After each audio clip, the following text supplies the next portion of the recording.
Lafayette's Key Park plays host to the annual Hillbilly Days Festival each and every year.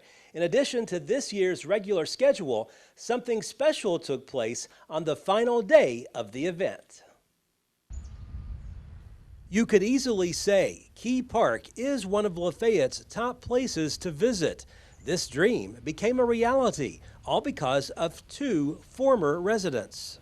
This park was the dream of a lady by the name of Virginia Key. She expressed her wishes, I would suppose, to everyone that would listen about the establishment of the park. Her untimely death in 1966 made the realization of her dream seemingly impossible. However, her mother, Delia Key Beasley, upon her death in 1975, made sure the land was made into Key Park. In her will, she stated that it was her wish and desire for the city of Lafayette to have the land to build Key Park for the enjoyment of the people here in Macon County. Just look around at this beautiful park where events such as Hillbilly Days can be held. Folks come from many different places just to take part in these events. Wouldn't Virginia and Delia be pleased to look around at the beautiful park that we have here today? As usual, Key Park played host to the annual Hillbilly Days Festival, which just wrapped up.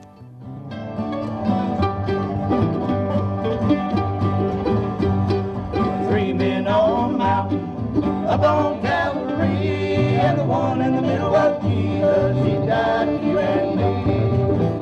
During the final day of the festival, members of the Macon County Historical Society gathered at the park's pavilion to share some great news. A new sign was about to be unveiled. Is there really something on it, right? There is. Wow. Isn't it gorgeous? The Historical Society wanted to have a sign outlining the history of the park. The Society began researching and deciding what to put on the sign. A lot of hard work went into this sign.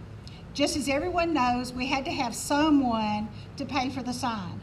We talked with Dr. Delroy Heyer, and he was interested, as always, in being the benefactor for the sign, because his family lineage goes back to the first settlers in Macon County. Retired college professor and Navy veteran Dr. Delroy Heyer was happy to fund the new Key Park sign. He was pleased with the way it turned out. Oh, fantastic, fantastic. I think you know, anybody can view it and see what a wonderful message and job they did.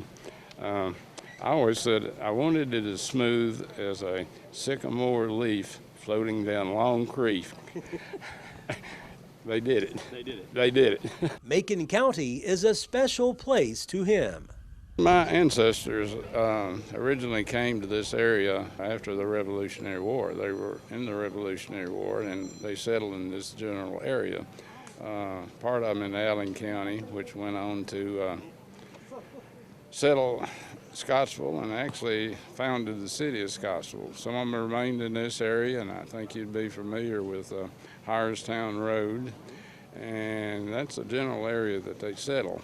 So in my childhood, I spent many a happy summer here, and of course my family was here, so we spent a lot of time here, holidays, etc. And so it's wonderful to get back here and honor your ancestors, honor Macon County and where they came from, and your roots, or my roots.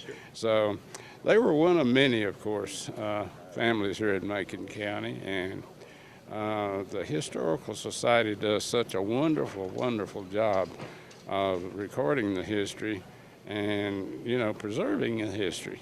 So it's so important for many generations to come to know the history, know where they came from, and that has been my interest for generations yet unborn to enjoy. So that's part of the sign history here. Thanks to the women who first came up with the idea of establishing a park, members of the Historical Society who want to keep promoting the history of our area, and to the kindness and generosity of Dr. Delroy Heyer, All visitors to Key Park now will know the history of one of the crown jewels of Macon County.